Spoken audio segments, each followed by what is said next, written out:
Tem momentos que a gente não esquece.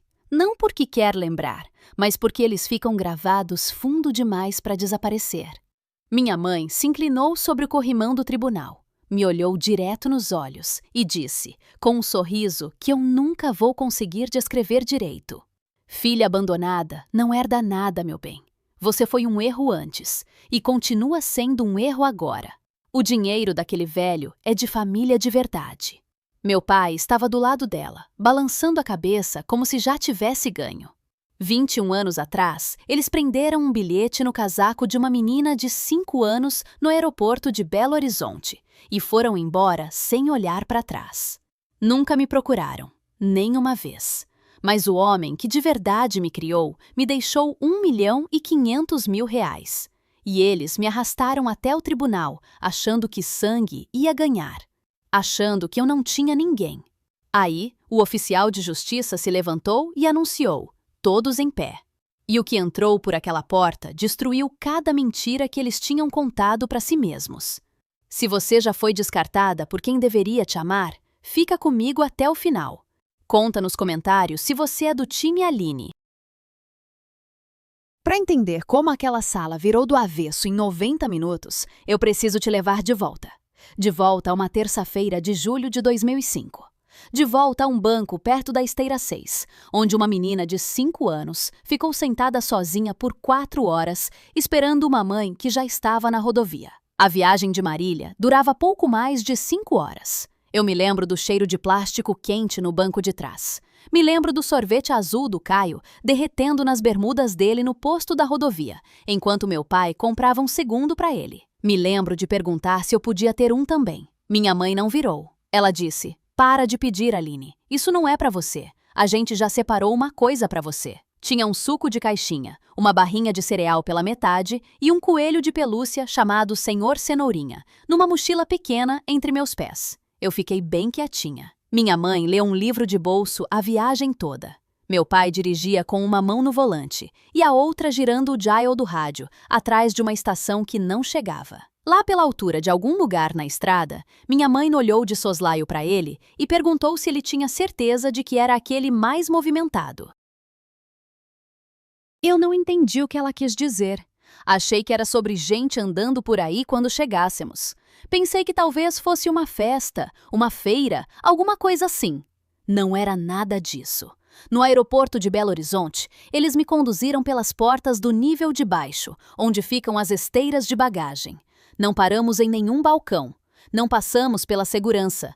Fomos direto pelos quiosques de aluguel de carro. Passamos por uma barraca de churros e chegamos até um banco de madeira perto da esteira de número 6. Minha mãe me sentou ali. Ela ajeitou meu corta-vento rosa, que era fino demais para o ar-condicionado gelado do aeroporto. Ela prendeu alguma coisa dentro do forro, num lugar que eu não conseguia ver. Me deu um beijo na testa. Ela disse que eu devia ser uma menina bonzinha, que não devia me mexer, que ela, meu pai e o Caio iam buscar uma coisa e já voltavam, que ela me amava. O Caio tinha 9 anos. Ele parou perto das portas automáticas e me olhou por uns 2 segundos completos. Os nossos olhos se encontraram. Depois, ele virou e saiu atrás dos meus pais em direção ao estacionamento. Ele tinha 9 anos. Ele sabia. Eu tenho 26 anos agora, contando isso. Passei 21 anos pensando naqueles 2 segundos. As luzes de neon do aeroporto mudam de um branco frio para um tom mais amarelado lá pelas 8 da noite. Eu me lembro de ver essa mudança acontecer. Me lembro de pensar que estava ficando tarde e que eles iam voltar logo. O suco acabou por volta da 2ª hora, a barrinha de cereal na 3ª. Na 4ª hora, eu comecei a achar que eles tinham se machucado. Depois, parei de acreditar em qualquer coisa. Um faxineiro passou com um esfregão na frente do meu banco, 2 vezes sem levantar a cabeça. Uma família com 2 malas perguntou alguma coisa para a atendente do quiosque. Ninguém me viu. Eu era pequena, estava sentada quietinha. Estava fazendo exatamente o que minha mãe tinha me mandado fazer. E o alfinete de segurança no forro do meu corta-vento ficou pressionando a minha clavícula o tempo todo. Eu não tirei o corta-vento. Minha mãe tinha me mandado não mexer, e eu não mexi. Aí, mais ou menos na 4h30, um homem de jaqueta marrom da Hering e boné da Cooperativa de Olambra parou no meio do caminho. Ele estava indo em direção à saída. Me olhou uma vez, só uma. Não se aproximou. Tirou um celular Nokia de aba, discou um número e ficou parado a uns 6 metros dali enquanto falava. Quando voltou, sentou no banco a menos de 1 metro de mim. Não tentou me fazer sorrir. Não fingiu que não era um estranho. Disse que estava vindo um policial e alguém do conselho tutelar, que iam resolver, que eu não precisava falar com ele se não quisesse, que ele só ia ficar ali, do lado. O casaco dele cheirava a óleo de motor e fumo de cachimbo. Depois de um tempo, ele colocou o casaco sobre os meus ombros. A delegada Carla Lindenberg, plantonista de proteção à criança no setor do aeroporto, achou o bilhete primeiro. Leu, dobrou de volta, colocou num envelope de evidência e se afastou alguns passos para falar com o homem. Eu não conseguia ouvir quase nada, mas peguei uma frase. Essa aqui, limpa. Queriam que ela fosse encontrada.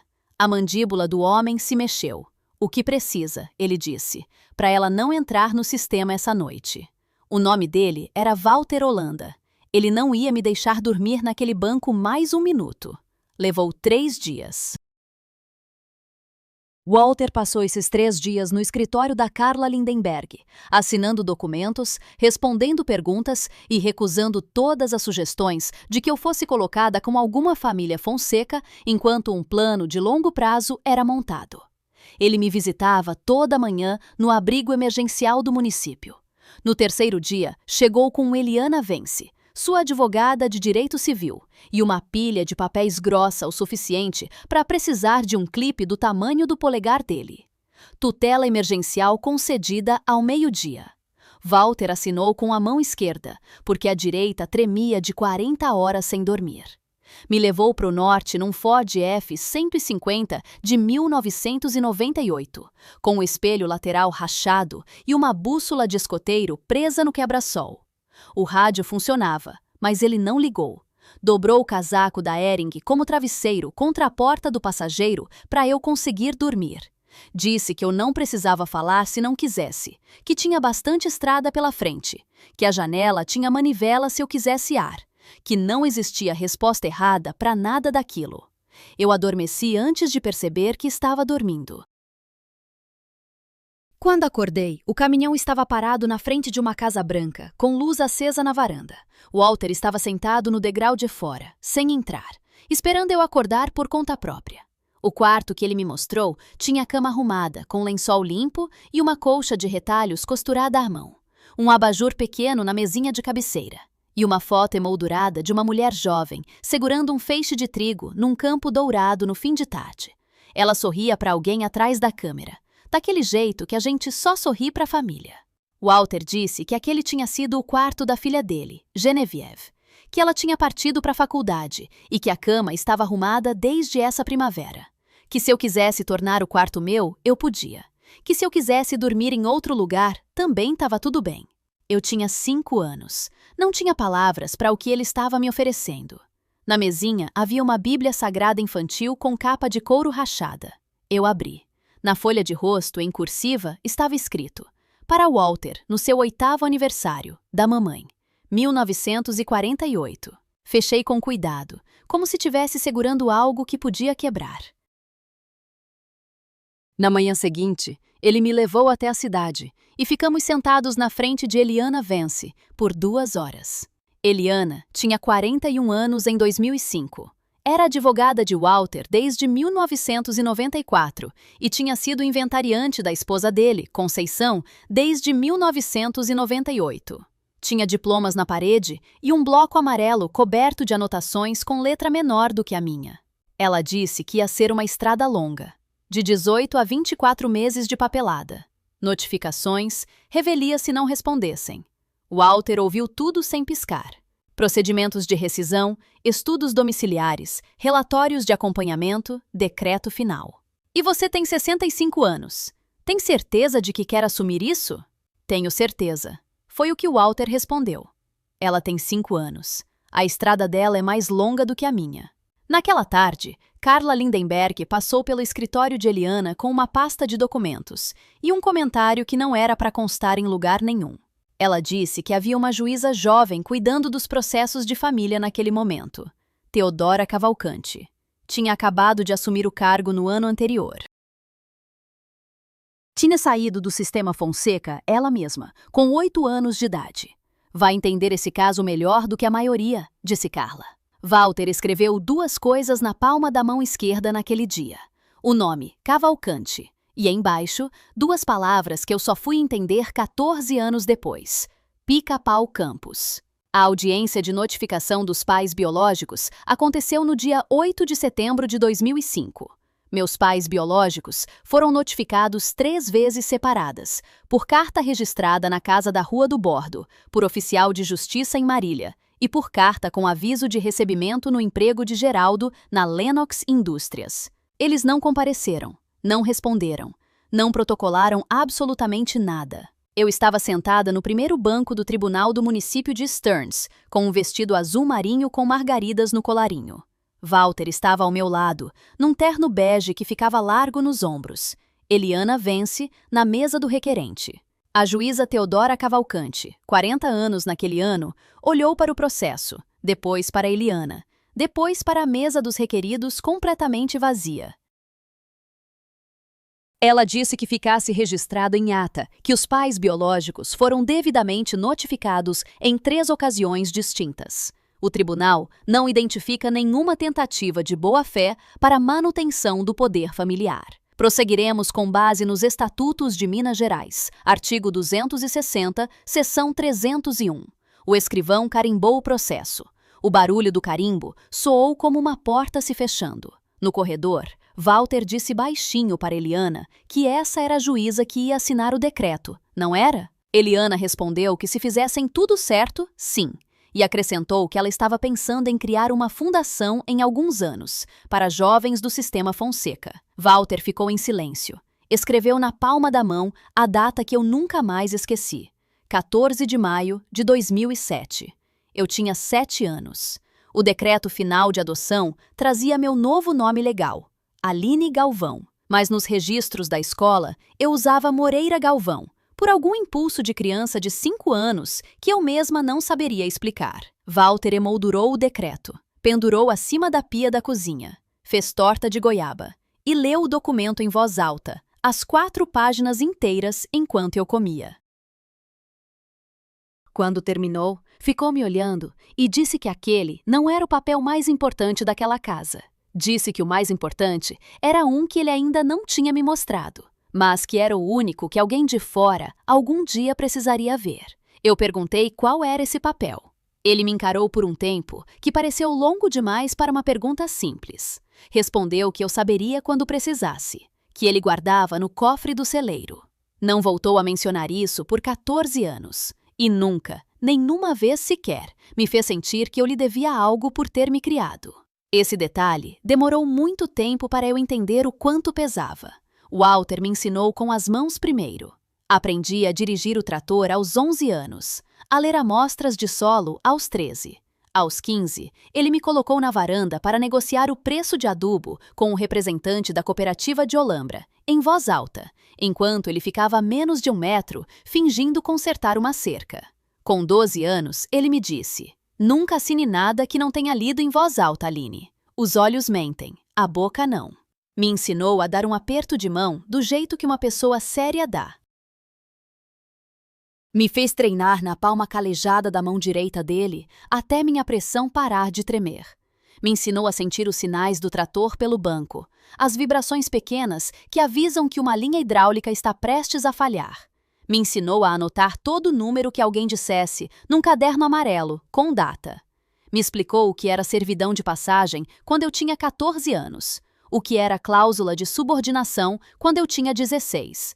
Nunca me ensinou nada de um jeito que me fizesse sentir pequena. Ele também me ensinou pelo silêncio. Nunca falou mal dos meus pais biológicos. Quando eu perguntava, e às vezes eu perguntava, ele me dava a verdade em 3 frases e parava. Eles fizeram uma escolha. A escolha foi deles. As consequências ficaram para mim e para ele. Não vou fazer eles maiores do que já são, carregando ódio em voz alta. Com 12 anos, cometi o erro de chamar a Patrícia de minha mãe de verdade na frente dele. Walter colocou o café na mesa da cozinha e ficou me olhando por um longo tempo.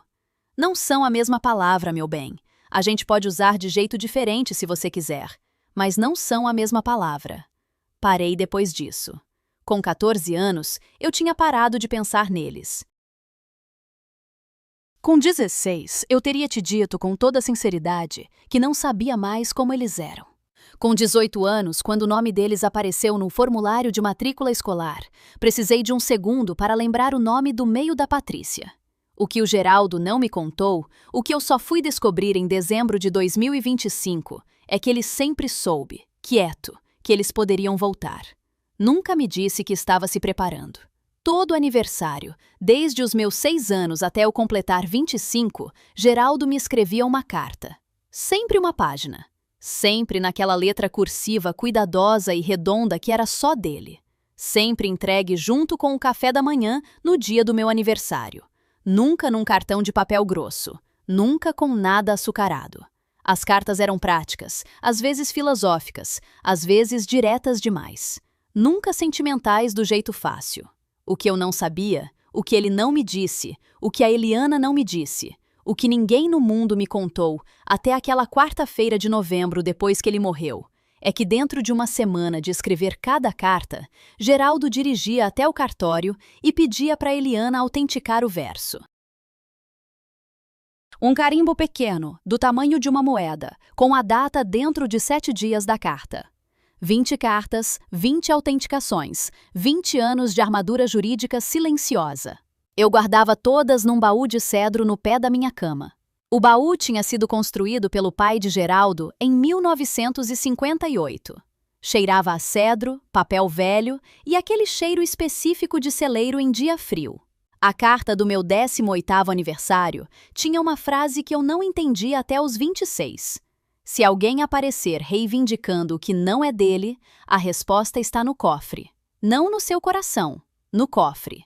Li aquela linha, dobrei a carta, coloquei no baú com as outras. E esqueci por 8 anos. Fui para a Universidade Federal de Minas Gerais, cursar comunicação agrícola. No 3º ano, adicionei uma habilitação em direito preventivo quase sem perceber. Minha colega de quarto, a Bianca, certa noite às 2 da manhã, me olhou com aquela cara e perguntou para que eu estudava tanto acórdão de inventário, se nem estava prestando vestibular para direito. Só por precaução, respondi. Ela não insistiu, mas a pergunta ficou. No recesso do último ano, Geraldo já com 83 anos, mãos tremendo um pouco quando servia o café, mas a cabeça completamente firme, empurrou um envelope lacrado pela mesa da cozinha na minha direção. A letra na frente era dele, para a Aline, em caso de... Não abre isso até que aconteça algo que te faça precisar, ele disse. Você vai saber quando for. Me formei em maio de 2022 e voltei definitivamente para a fazenda. Ele tinha 82. Eu cuidava do dia a dia. Ele me ensinou os nomes que eu precisaria conhecer. Eliana, ainda advogada dele. Cláudio Galvão, diretor de aquisições da empresa de energia que comprou uma área da fazenda em 2021. Seu Benedito, nosso vizinho desde 1979. Testemunha em mais contratos do que eu conseguia contar. O gerente do Banco Regional, o coordenador da cooperativa de grãos. Numa tarde de verão de 2023, ele disse: a Eliana sabe onde tudo está guardado. O Benedito sabe o que foi dito. O juiz sabe o que foi assinado. 3 fontes, sempre 3. Assim é como uma coisa se sustenta. Em outubro de 2025, na última semana lúcida dele antes do derrame, ele pousou o café e me olhou através da mesa. Tem mais uma coisa que você precisa saber. A juíza que assinou o seu decreto, Teodora Cavalcante. Ela é a juíza sênior de sucessões do município de Stearns agora, desde 2019. Quando eu partir, o meu espólio vai cair na vara dela. Não é coincidência. É só como esse município funciona hoje. Mas eu me certifiquei disso. Eu não soube o que perguntar. Não entendi o que ele estava me dizendo. Ele morreu dentro do mês. E eu só entendi o que ele tinha me ensinado quando precisei de tudo de uma vez. No verão de 2021, eu tinha 21 anos e estava em casa durante as férias, quando um homem de terno chumbo e sapatos empoeirados fez o trajeto desde as cidades lá de longe e ficou sentado na nossa mesa de cozinha por 3 horas. O nome dele era Cláudio Galvão.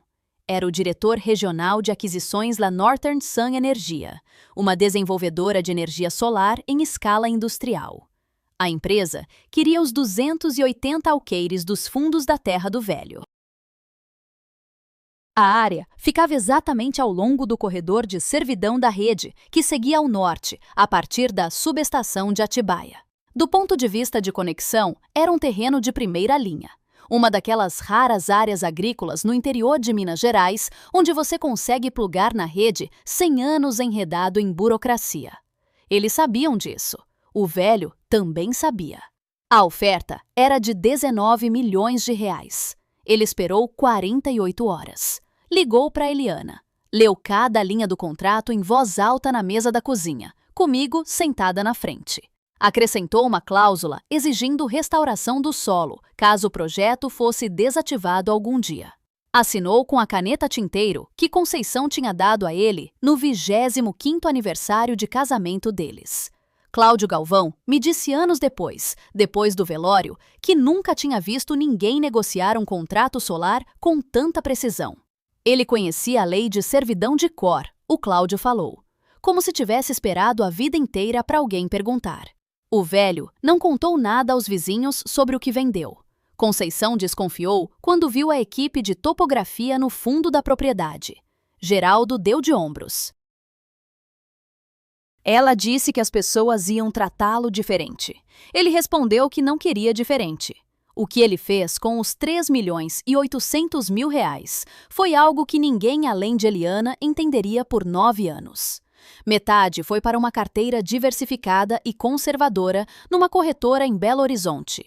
A outra metade foi para uma empresa de responsabilidade limitada unipessoal de Minas Gerais, que Eliana tinha constituído discretamente em fevereiro de 2016, 5 anos antes do acordo com a Northern Sun, quando Geraldo começou a pensar no que faria se a oferta certa chegasse algum dia. A empresa se chamava Pica-Pau Campos Participações. Eliana era a agente registrada. Geraldo era o único sócio. As declarações anuais estavam em dia. Os documentos fiscais, arquivados. O nome de Geraldo constava num documento público da Secretaria de Estado de Minas Gerais, se alguém tivesse pensado em procurar. Ninguém procurou. Entre 2016 e 2025, a Pica-Pau Campos Participações fez doações anuais de 30 a 60 mil reais para uma organização sem fins lucrativos chamada Fundação Fonseca Juventude de Minas Gerais. Em 9 anos, o total chegou a 400 mil reais. A fundação tinha sido criada em 2008 por Teodora Cavalcante. Geraldo nunca a conheceu, nunca falou com ela, nunca escreveu uma carta pessoal. O relatório anual da fundação listava a Pica-Pau Campos Participações entre 17 doadores anônimos recorrentes. As cartas de agradecimento chegavam todo ano numa caixa postal em Atibaia, sempre com o mesmo encerramento. Este trabalho não existiria sem amigos anônimos como vocês. Uma vez perguntei ao Geraldo o que significava Pica-Pau Campos. Ele tinha 68 anos. Ficou em silêncio por um longo momento. Me disse que era um lugar que eu entenderia um dia. Nunca explicou. Descobri em abril de 2026. Quando eu tinha 19 anos, perguntei o que havia no cofre do celeiro. Ele me contou tudo isso sentado à mesa da cozinha, com o café esfriando na mão. Me disse que dentro do cofre estava o decreto original de adoção, o testamento dele, 3 apólices de seguro, um envelope lacrado endereçado à ilustríssima Teodora Cavalcante, e ele deu uma risadinha seca antes de continuar. O bilhetinho do meu casaco no aeroporto, conservado num plástico transparente com o alfinete de segurança ainda preso. Disse que tinha guardado a nota porque ela pertencia a mim, que era uma prova, que um dia poderia importar. E então disse que eu não deveria abrir, não deveria reler, que bastava saber que existia. O cofre era um Liberty de quase 2 metros, parafusado na laje de concreto dentro do celeiro de cedro. A combinação era a data de nascimento da Conceição, 9 de abril, 4 dígitos. Memorizei no mesmo dia em que ele me contou. E não abri. Ele nem precisou pedir. O Geraldo tinha esse jeito que ninguém em Atibaia conseguia decifrar direito, pelo menos não enquanto ele era vivo. Pechinchava 50 centavos numa caixa de pregos no depósito de materiais. Usou o mesmo casaco marrom da Hering por 12 invernos. Recusou o caminhão novo em 3 natais seguidos. Certa vez, catou uma moeda de 25 centavos da calçada de cascalho e colocou no cinzeiro do Ford 1998. Tinha 11 moedas naquele cinzeiro quando ele morreu. E naquela mesma semana, o livro caixa registrava a assinatura do contrato Northern Sun por R$ 3.800.000. Ele passou a vida inteira parecendo pequeno. De propósito, para que o que estava construindo sobrevivesse às pessoas que não entendem coisas silenciosas. 11 meses antes de morrer, ele estava sentado na minha frente, com a previsão do tempo tocando no rádio ao fundo. Me disse algo que só fui entender muito depois. Disse que se eles voltassem algum dia, eu não deveria tentar ganhar a discussão, que eu deveria entregar os documentos para um advogado e ficar parada, que a sala faria o resto. Eu acenei com a cabeça. Ainda não sabia quem eram eles. Ele morreu numa quinta-feira, no começo de novembro de 2025, um derrame, caminhando ao longo da cerca sul, por volta das 3 da tarde. Beatriz Sorenson o encontrou menos de 1 hora depois. Eu estava numa reunião de banco em Belo Horizonte. Quando cheguei em casa, ele já não estava mais. Ele segurava um caderninho espiral aberto na mão esquerda. Beatriz não o mexeu antes dos paramédicos chegarem. A página estava aberta numa única linha escrita naquela manhã, com as letras maiúsculas dele. Aline, revise a cláusula de servidão 7CE, terça-feira. Ele tinha 85 anos. O céu de novembro sobre os campos do sul era branco acinzentado. O casaco da Hering dele estava dobrado sob a cabeça, onde Beatriz tinha colocado. O mourão enferrujado em que ele se apoiava tinha a luva dele presa. Eu não chorei nos campos. Não chorei no hospital. Fui de carro para casa e fiquei sentada na varanda com o casaco dele por 2 horas. Beatriz me achou lá à meia-noite. Ela disse que eu podia desmoronar agora, meu bem. Eu não desmoronei. Ainda não. O velório foi na igreja luterana de Atibaia, na terça-feira seguinte. Só cabia em pé. Mais de 300 pessoas que Walter tinha tocado de algum jeito silencioso ao longo de 50 anos. Pessoas que eu nunca tinha visto na nossa mesa de cozinha. Pessoas que tinham recebido doações de causas que eu nem sabia que ele apoiava. Eliana Vance fez uma leitura breve. Cláudio Galvão veio de avião de Belo Horizonte. Carla Lindenberg, já aposentada, dirigiu de Ribeirão Preto. O pastor falou por 10 minutos sobre um homem que ele conhecia há 40 anos. Walter Rolanda acreditava que família era um verbo, ele disse. Passou a vida conjugando esse verbo. Eu tinha colocado o decreto de adoção emoldurado no altar, a pedido dele. Ficou ao lado do caixão fechado durante todo o serviço. Beatriz tinha trazido uma guirlanda de cedro. O primeiro banco à esquerda estava vazio. Ninguém tinha avisado Geraldo, Patrícia ou Trevor. Eu não teria avisado, se me perguntassem. No corredor de cumprimentos no porão da igreja, uma mulher de casaco cinza escuro se apresentou. Eu reconhecia o rosto, mas fazia muitos anos. Ela disse que era Eliana Vance, que Walter tinha pedido para ela conversar comigo na quarta-feira de manhã, às 9. Havia um envelope que ela devia me entregar naquela manhã, só para mim, antes da leitura do testamento. Na quarta-feira seguinte ao funeral, às 9 da manhã, eu estava sentada sozinha no escritório de Eliana, em Belo Horizonte. Ela colocou na minha frente um envelope pardo lacrado, retirado do cofre do celeiro. O lacre era de Walter. A letra na frente era dele, para a Aline, no caso de... Dentro havia 3 páginas, com aquela caligrafia redonda e cuidadosa que eu conhecia de cabeça. Aline, se você está lendo isso, eu já fui. Há 3 coisas que nunca te disse. Primeiro, eu sempre soube que eles poderiam voltar. Me preparei para esse dia todos os anos que você viveu comigo. As cartas do baú de cedro estão notariadas, cada uma delas. A renúncia dos seus pais biológicos de 2005 está preservada. O bilhete do seu casaco está preservado. A sentença está registrada no tribunal. Eu construí um histórico que eles não conseguem reescrever. Segundo, a mulher cujo nome consta no seu decreto é a mesma mulher cuja fundação eu financiei em silêncio por 9 anos. A Fundação Fonseca de Jovens de Minas Gerais. O nome da juíza é Teodora Cavalcante. Ela não sabe que fui eu. Não vai saber até o dia em que precisar saber. Terceiro, quando eles vierem, e eles virão, não discuta. Leve os documentos até Eliana. Sente, fique quieta. Deixe a sala fazer o trabalho que eu construí para ela fazer. Eu te amo do mesmo jeito que amei Genevieve. Não me cabe um terceiro milagre nessa vida. Mas você não é um milagre para mim. Você é uma filha. Seu caminho é mais longo que o meu. Eu o aplanei o quanto pude. Walter. Dobrei as páginas com cuidado. Coloquei no bolso do casaco. Olhei para Eliana do outro lado da mesa. Ele sabia que viriam, eu disse. Só não sabia quando. Ela respondeu baixinho que sim, que ele passou 20 anos, garantindo que a resposta estaria por escrito antes que chegassem. A leitura do testamento foi às 10 da manhã, no mesmo dia.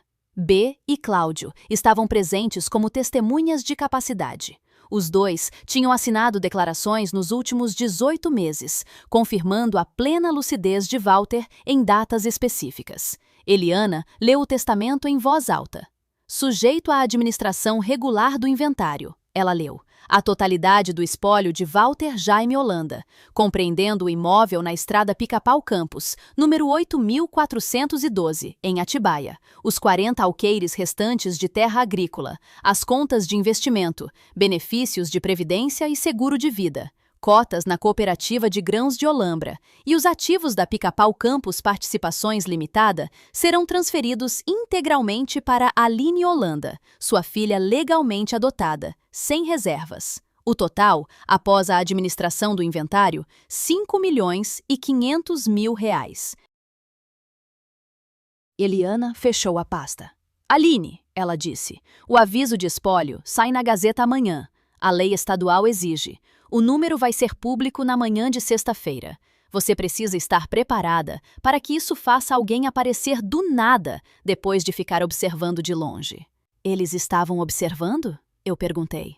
Ela disse que não sabia, que Walter achava que podiam estar, que saberíamos em menos de um mês. Soubemos em 11 dias. Eu ainda não sabia que, a 300 quilômetros ao sul de mim, na manhã em que o aviso foi publicado, minha mãe estava lendo um número que não era da conta dela. A carta registrada chegou no 1º de dezembro. O envelope tinha uma pomba com ramo de oliveira no canto superior esquerdo. O tipo de papel que se compra quando se quer parecer cuidadosa. Postado em Marília. Eu li em pé na cozinha. O decreto de adoção emoldurado pendurado acima da pia, atrás de mim. Meu amor, minha mãe tinha escrito. Sofremos a sua ausência todos os dias. Família é família, não importa o que aconteceu. Agora que esse homem, Deus o tenha, se foi. É hora de nos reunirmos e fazer o que é certo. Pedimos apenas o que Deus e a decência diriam que uma família merece. 3 páginas. A palavra família apareceu 11 vezes. A palavra abandonada não apareceu nenhuma vez. A palavra desculpa não apareceu nenhuma vez. Meu nome apareceu uma vez. Eu não chorei.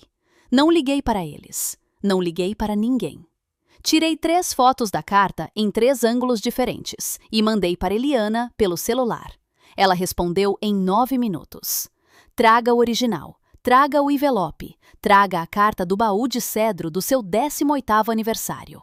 Entramos com o processo na segunda-feira. Peguei a estrada entre Atibaia e Olambra com a carta dobrada dentro de um saquinho plástico no banco do passageiro. Sem rádio. Os marcos de distância passavam na luz da tarde e eu ficava rolando aquelas palavras na cabeça. Um infeliz mal-entendido de 2 décadas atrás. O que Deus e a decência diriam que uma família merece? Família é família, não importa o que aconteceu. A gramática de quem tem absoluta certeza de que não pode ser questionado. Eles não perguntaram como eu estava. Não usaram a palavra abandonada. Não usaram a palavra desculpa. Usaram a palavra família 11 vezes em 3 páginas. A palavra que uma pessoa repete demais é a palavra que ela está tentando tornar verdade pela repetição. Eliana já estava no estacionamento quando cheguei. Ela tinha um copo de papel com café preto me esperando. Ela disse que ele tinha avisado que viriam atrás do dinheiro. Ele não sabia o mês, sabia o ano. Uma semana depois, meus pais contrataram um advogado chamado Bradesco Pinheiro, Pinheiro e Associados, Porto Alegre. Licenciado em Goiás e Minas Gerais desde 2003, formado em Direito em 1998, sócio desde 2012. Uma censura no Tribunal Supremo de Goiás em 2019, por não verificar a base factual das petições. Detalhe que Eliana descobriu no mesmo dia em que a carta de exigência chegou. A carta tinha 4 páginas. A frase de abertura dizia que os clientes eram os pais biológicos de Aline Moreira, uma relação consanguínea inegável, cujos direitos parentais jamais foram legalmente e adequadamente extintos sem coerção. A exigência era 50% do espólio mais danos emocionais por 2 décadas de afastamento, nas palavras dele. Eliana leu 2 vezes e devolveu para mim. Ela disse que ele não tinha feito o dever de casa, que ele não sabia da sentença de 2005, que ia contestar o decreto de 2007. E que no segundo em que fizesse isso, o envelope lacrado seria aberto. Deixamos ele continuar sem saber dessas coisas pelo maior tempo possível. Véspera de Natal. O telefone fixo da cozinha tocou às 6h15 da tarde. Eu tinha mantido a linha, porque gostava do som dele chamando. O número que apareceu era de Marília. Atendi dizendo meu nome completo. Irmã. A voz era mais grave do que eu lembrava. Claro que era. Eu o tinha ouvido pela última vez quando ele tinha 9 anos. Agora ele tinha 30. Eu sei como isso parece. Sei. Eu tinha 9 anos. Eu também não tive escolha. Não estou pedindo que você dê tudo a eles. Estou pedindo que a gente resolva fora do tribunal. A mãe não está bem. O pai não é mais o mesmo. Seja a pessoa maior aqui. Esperei ele terminar. Ele usou a expressão fazer as pazes 2 vezes. E a expressão ela está frágil agora 1 vez. Quando parou, eu disse 4 palavras. Você sabia onde eu estava? E desliguei. Ele ligou de volta 9 minutos depois. Não atendi. Eu tinha gravado a primeira ligação na secretária eletrónica da cozinha. Aquela que Walter comprou em 2007 e nunca trocou. Naquela noite, copiei a gravação num pendrive e encaminhei para Eliana antes da meia-noite. Na manhã de Natal, sentei na cadeira do Walter à mesa da cozinha com o meu café e um bloco amarelo de papel. O baú de cedro estava aberto na sala. 20 envelopes lacrados empilhados com cuidado sobre a tampa. Fiz uma lista de tudo que eu precisaria ter em mãos. 1. O bilhete original do meu casaco, preservado em plástico. 2. A sentença de 2005 do Tribunal do Município de Stearns.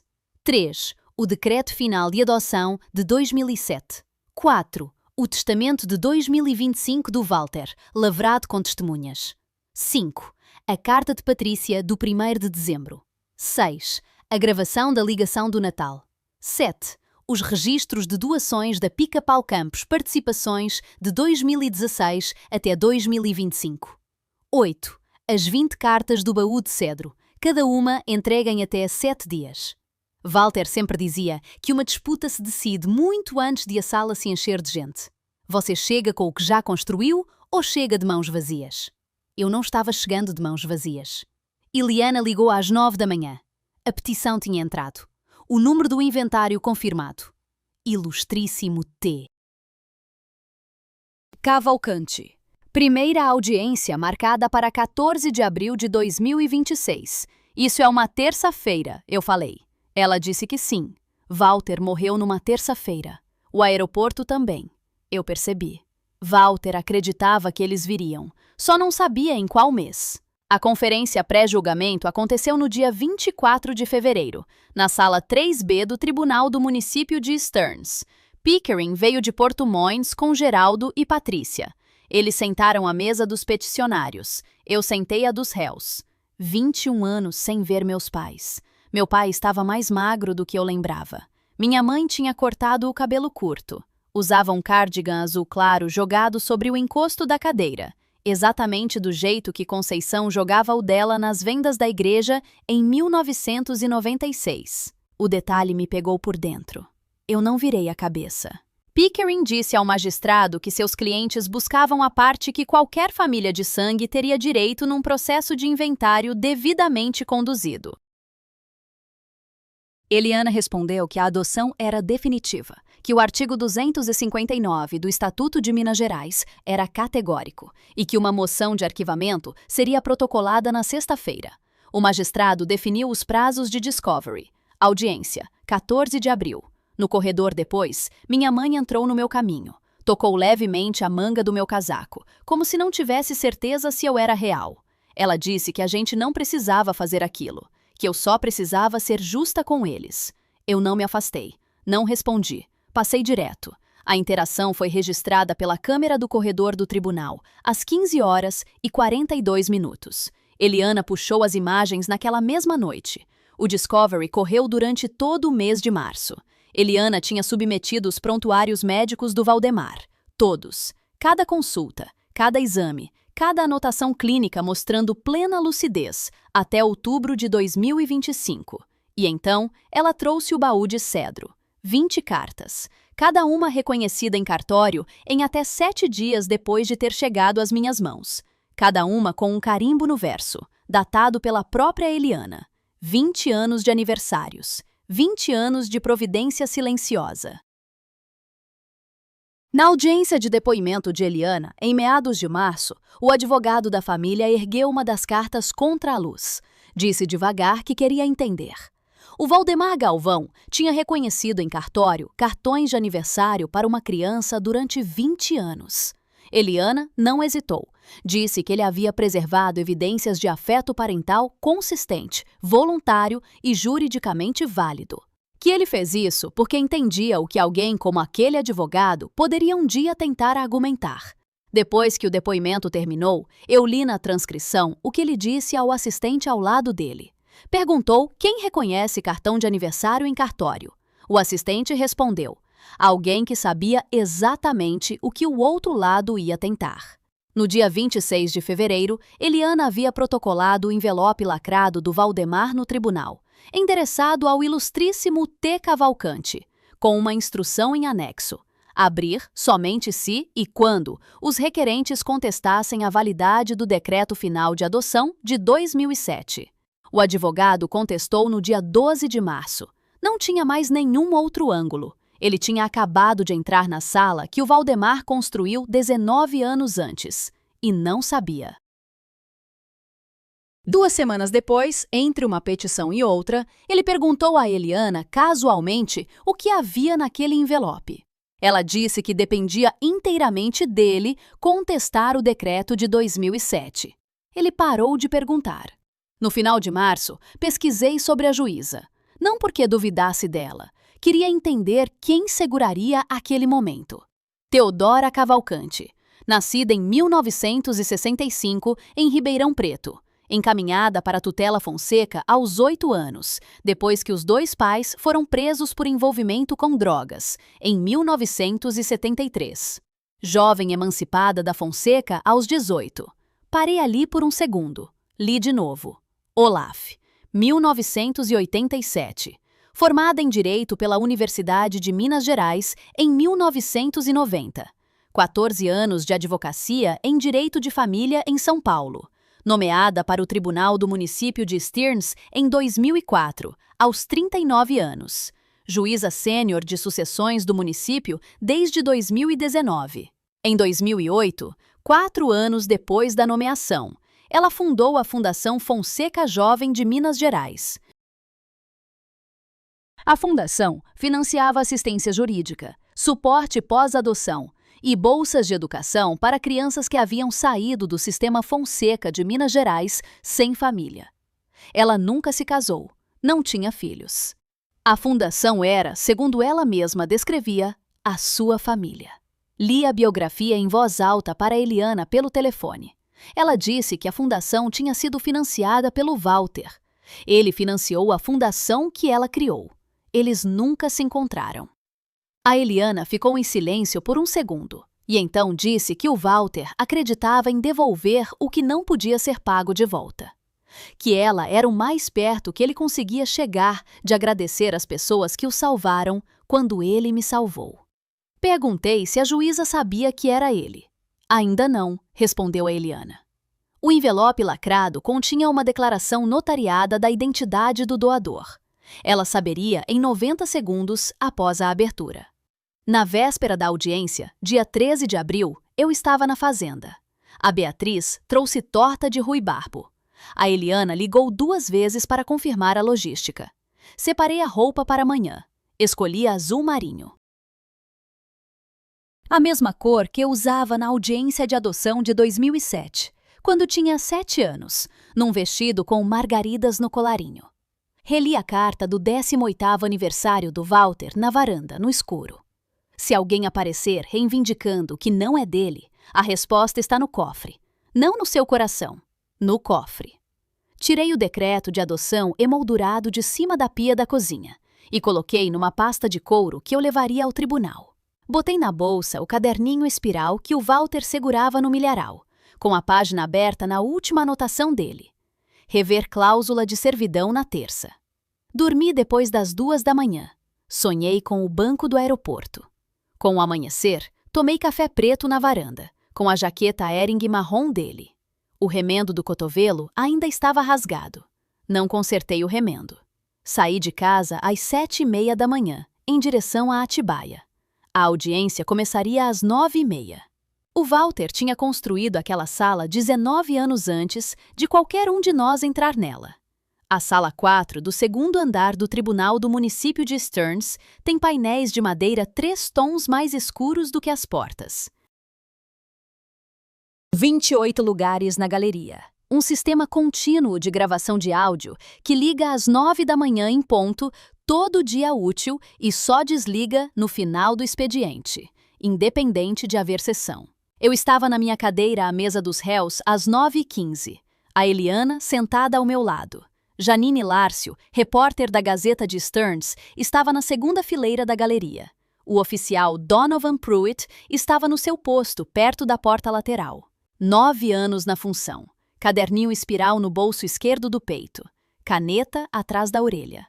Meus pais entraram às 9h22. O Pickering veio junto, com a pasta já aberta na mesa dos peticionantes. Às 9h24, minha mãe atravessou a sala. Ela foi até a grade de madeira que separava a galeria do espaço do tribunal. Parou atrás da minha cadeira. Ela se inclinou perto do meu ouvido esquerdo. Sorriu. Qualquer pessoa na galeria conseguia ver o sorriso. A luz do painel de gravação brilhava constante na mesa da secretária. A mão do Pruitt se moveu em direção ao caderninho espiral. Ela disse 3 frases. Que criança abandonada não herda nada. Que eu fui um erro então, e continuava sendo um erro agora. Que o dinheiro do velho fazendeiro pertencia à família de verdade. Não virei a cabeça. Não movi as mãos de onde estavam sobre a mesa, entrelaçadas, com os nós dos dedos voltados para baixo, do jeito que o Walter tinha me ensinado quando eu tinha 11 anos. O Pruitt cruzou o salão em 4 passos. Ele disse baixinho que precisava que ela voltasse ao lugar designado. Ela respondeu com um claro que sim, senhor, e continuou sorrindo. Voltou para a mesa dos peticionantes. Pruitt escreveu por 90 segundos no caderninho. A secretária do tribunal anotou o timestamp de áudio num registro separado. A Janine Lárcio, na 2ª fileira, tinha escrito durante todo esse tempo. A Janine Lárcio tinha a citação completa no caderno antes mesmo de a minha mãe sentar. Às 9h30, o oficial Pruitt chamou a sala à ordem. Todos em pé para a ilustríssima Teodora Cavalcante, presidindo o Tribunal do Município de Stearns.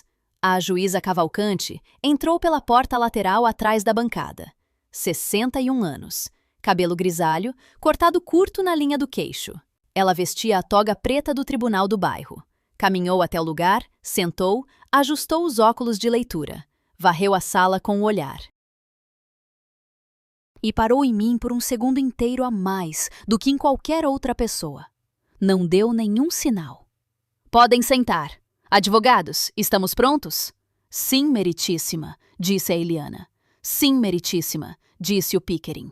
A juíza Cavalcante abriu o processo à sua frente. Para constar, este processo está na minha pauta por atribuição padrão de inventário neste município. Nenhuma das partes apresentou pedido de recusa. Se alguém desejar fazê-lo, o momento é agora. Pickering. Não, meritíssima. Eliana. Não, meritíssima. Senhor Pickering, pode prosseguir. Pickering chamou minha mãe ao banco de testemunhas às 9h42. Ela segurou um lenço na mão direita durante todo o tempo. Limpo, seco, sem se mover uma única vez da mão ao rosto.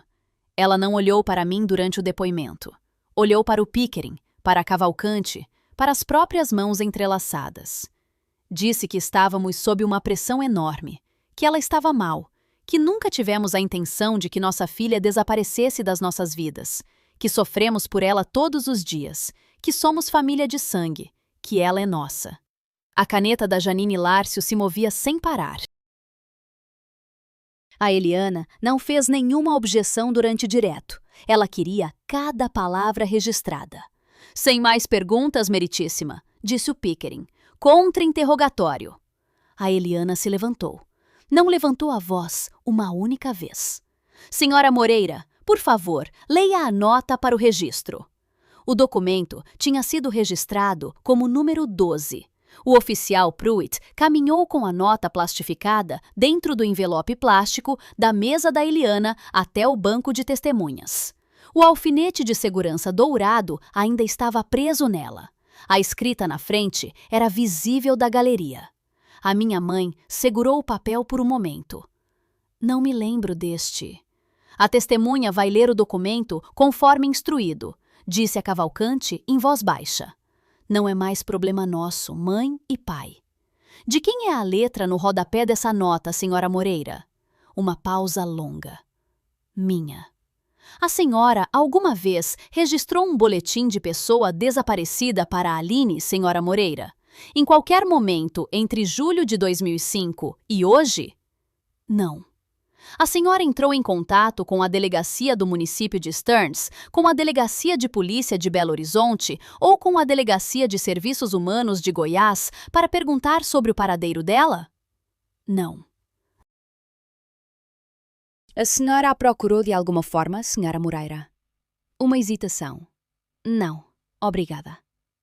Sem mais perguntas, a Eliana sentou. Não tinha levantado a voz uma única vez.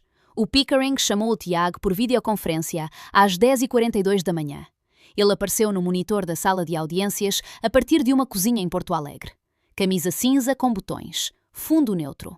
Testemunhou que a família sempre quis se reconectar. A Eliana fez 2 perguntas no contra-interrogatório. Senhor Moreira, o senhor sabia que sua irmã tinha sido adotada em maio de 2007? Sim, meus pais me contaram.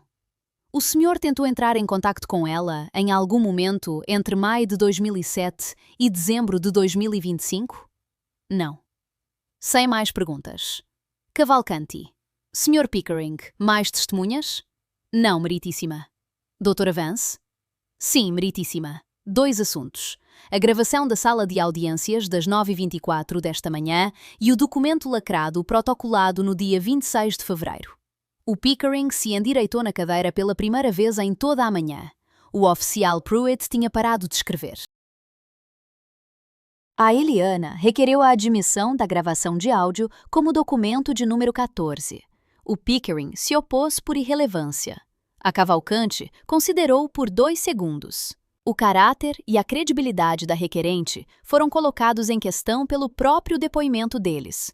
Documento admitido. O oficial Pruitt foi chamado brevemente para autenticar a gravação. Tirou o caderninho espiral do bolso do paletó e leu sua anotação contemporânea para o registro. 9h24 e 18 segundos.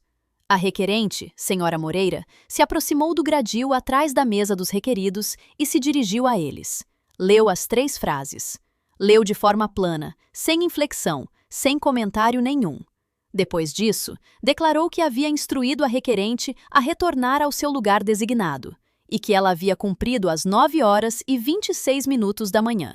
A repórter do tribunal confirmou o timestamp do áudio.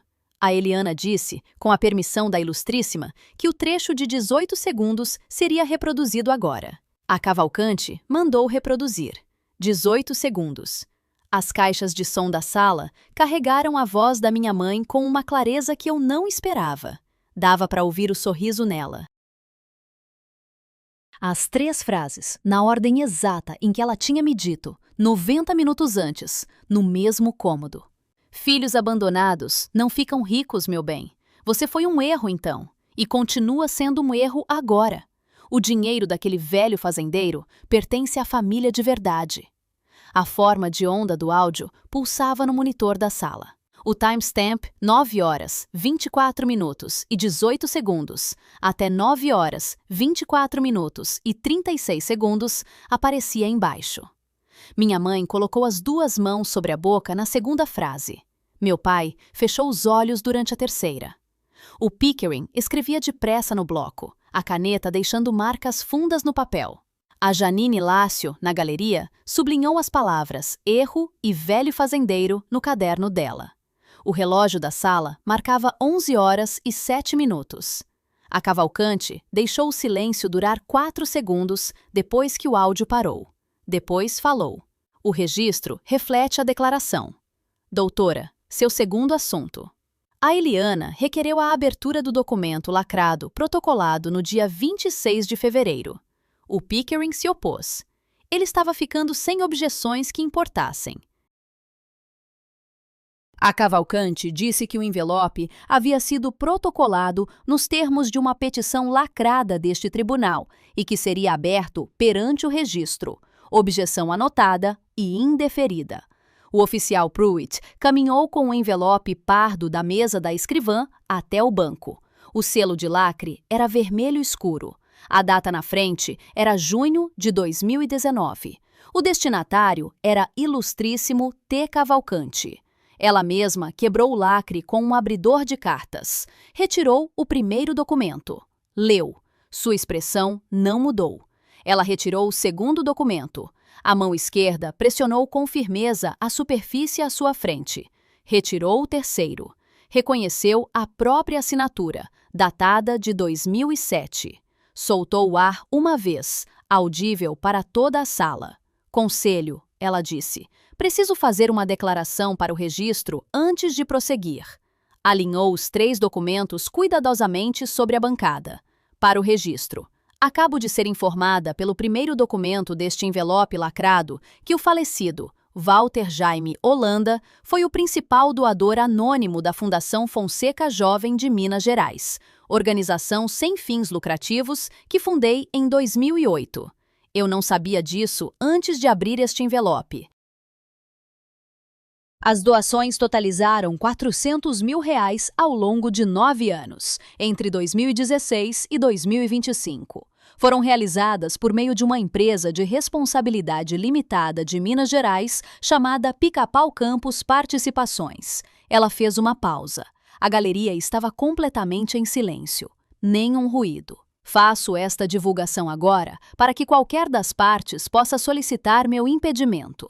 A questão diante deste tribunal hoje, a validade do decreto final de adoção de 2007 e seus efeitos sobre as pretensões hereditárias nos termos dos Estatutos de Minas Gerais é determinada exclusivamente pelo registro documental e produziria o mesmo resultado perante qualquer juiz deste Estado. Ela virou o olhar para a mesa da defesa. Senhor Pickering, deseja se manifestar sobre o impedimento? Uma pausa muito longa. Pickering olhou para Geraldo, depois para Patrícia, depois para os papéis à sua frente. Não, Ilustríssima. Ela se voltou para o outro lado. Doutora Vence? A requerida não solicita impedimento, Ilustríssima. Então, este tribunal prosseguirá. Ela levantou o segundo documento com a mão direita. Para conhecimento dos peticionários que entendo comparecer a este tribunal pela primeira vez hoje, deixem-me esclarecer o que estes documentos estabelecem. Em 8 de setembro de 2005, este tribunal concluiu, com base em provas claras e convincentes, que os pais biológicos da menor Aline Moreira a abandonaram de forma efetiva no Aeroporto Internacional Belo Horizonte, São Paulo. Essa conclusão constava do registro público desde as 10 horas da manhã seguinte. Ela pousou o segundo documento, pegou o terceiro. Em 14 de maio de 2007, este tribunal, esta juíza, extinguiu os direitos parentais biológicos e emitiu o decreto definitivo de adoção em favor de Walter Jaime Holanda, 19 anos. O decreto era definitivo há 19 anos. Não existe caminho jurídico pelo qual ele possa ser reaberto neste processo. Ela olhou para o advogado deles. Sr. Pickering, o senhor compreende o que acaba de ser informado? Ele gaguejou. Ilustríssima, nós não fomos informados de que a senhora era a juíza original do caso. Essa informação consta do registro público desde 14 de maio de 2007. Era responsabilidade do advogado verificá-la. Ela virou os olhos para a doutora Vence. Pode continuar. Eliana permaneceu de pé. A juíza Cavalcante se dirigiu a ela sem elevar a voz. Antes de encerrarmos, há uma última questão a ser tratada com base na gravação desta manhã. Então, ela olhou para minha mãe. Em nenhum momento tinha levantado a voz, e foi exatamente assim que continuou. Senhora Moreira, a gravação desta sala registra a seguinte declaração feita à requerida às 9 horas e 24 minutos. Criança abandonada não fica rica, minha querida. Você foi um erro antes, e continua sendo um erro agora. O dinheiro daquele velho fazendeiro pertence à família de verdade. Silêncio absoluto. Quero que a senhora saiba 3 coisas sobre essa declaração. Primeiro, este tribunal não a considera determinante para o caso. O caso já não tinha mérito jurídico antes de a senhora entrar nesta sala. Segundo, este tribunal a considera determinante do caráter da senhora. Isso constará do registro. Terceiro, e agora falo em caráter pessoal, o que declaro para o registro. Saí do sistema Fonseca de Minas Gerais aos 18 anos. Construí a fundação que o falecido apoiou porque ninguém veio me buscar aos 8 anos. Walter Holanda foi buscar a filha dele. Sua filha. Ela fez uma pausa. Essa declaração é a coisa mais desprezível que eu vi dentro desta sala em 22 anos nesta cadeira. Ninguém na plateia se mexeu. Ela voltou aos documentos. O espólio de Walter Jaime Holanda passa integralmente para Aline Holanda, única beneficiária legítima nos termos do testamento e dos estatutos de Minas Gerais, conforme o processo 259.59. Os honorários advocatícios razoáveis são imputados aos requerentes. O advogado dos peticionários foi questionado se desejava retirar o pedido. Houve uma pausa longa demais para ser acidental. Pedido retirado, Excelência. Minha mãe chorava. Meu pai fitava um ponto pequeno na mesa à sua frente, como se aquilo fosse a única coisa real na sala. A transmissão do Trevinho tinha encerrado 12 minutos antes, sem aviso. A plateia inteira ficou parada durante toda a troca. Eu também. A juíza me olhou uma vez enquanto saía. Não sorriu. Não precisava. A Gazeta do Município publicou a história na capa 2 dias depois. Insulto sussurrado captado no áudio da sala revela abandono de décadas. A assinatura era da Janaína Lárcio, 2.400 palavras. Ela nomeou Geraldo e Patrícia por extenso. Citou a gravação literalmente. Reproduziu a foto da nota original na sua capa plástica, identificada como documento 12B. Conceição trouxe o jornal para a cozinha naquela manhã com 2 xícaras de café. Colocou na mesa e deslizou o papel na minha direção. Minha filha, disse ela baixinho. O município inteiro já leu isso antes do meio-dia. Li a matéria. Dobrei o jornal. Abri o baú de cedro. Coloquei o jornal na gaveta onde estavam as 20 cartas de aniversário do Walter. Fechei o baú. 8 dias depois da audiência, o advogado dos peticionários entrou com um pedido de retirada da representação de Geraldo e Patrícia. Eles não tinham pago os R$58 mil em custas determinadas pelo tribunal. O pedido citava ruptura na comunicação com os clientes e inadimplência. Eliana me ligou naquela tarde. Ele saiu, ela disse. Eles não têm como contratar novo advogado para um recurso que não sobreviveria nem a uma preliminar. Acabou. Minha mãe tinha deletado o perfil dela no dia anterior. A última postagem, às 9h22 da manhã do dia 14 de abril, era um versículo da Bíblia Sagrada sobre como o sangue é mais espesso que a água. 2 minutos antes de ela falar o que falou na grade. Eu não tirei print. Janaína Lárcio já tinha tirado. É o fim, perguntei para Eliana. Ela disse que era o fim legal. O outro fim era meu. Caio mandou mensagem no dia 18 de abril, às 9h14 da noite. 187 palavras. Vi a prévia na tela bloqueada. Mana, eu sei como isso parece. Quero que você saiba que eu nunca... Não abri. Tirei print da tela bloqueada para meus registros. Arquivei. Deixei o celular virado para baixo na mesa da cozinha e fiquei ali sentada por muito tempo. O baú de cedro estava aberto na sala. As 20 cartas de aniversário do Walter tinham sido relidas uma vez por semana desde novembro. Um hábito que eu não tinha escolhido com consciência, mas que não conseguia parar. A jaqueta marrom da Hering pendurada no gancho perto da porta. O aquecedor do porão clicou ao ligar. Comecei a rascunhar uma resposta. 3 linhas. Apaguei. Comecei de novo. Apaguei de novo. A voz do Walter voltou de uma conversa na mesa da cozinha, no verão de 2023. Não tenta ganhar o argumento. A sala já ganhou por você. Bloqueei a tela. Eu não precisava ver eles perderem. A sala já tinha me mostrado. O Walter já tinha me mostrado. Fui para casa. No dia 14 de maio de 2026, 19 anos exatos depois do dia em que a juíza Cavalcante assinou meu decreto de adoção, realizei uma coletiva de imprensa no escritório da Fundação em Belo Horizonte. Eliana estava lá. B estava lá. Carla Lindenberg, já aposentada, veio de Ribeirão Preto de carro. A juíza Cavalcante estava lá em caráter pessoal. A toga tinha ficado no tribunal. No lugar dela, um perno cinza chumbo.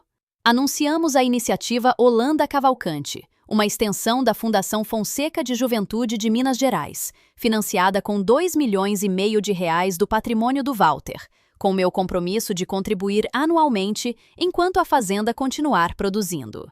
Assessoria jurídica, suporte pós-adoção, bolsas de estudo. O trabalho que ele financiou em silêncio por 9 anos ia finalmente levar o nome dele. Li uma declaração curta no púlpito. Walter Holanda não me criou para vencer discussões. Me criou para construir coisas que sobrevivem a elas. Essa iniciativa financia o trabalho que meu pai apoiou anonimamente por 9 anos. Fico feliz em fazê-lo em nome dele, ao lado da juíza em cuja fundação ele acreditava. A juíza Cavalcante falou por 30 segundos. A toga tinha ficado para trás, mas a firmeza na voz era exatamente a mesma do dia em que ela leu o decreto. Saí dos cuidados da Fonseca em 1973.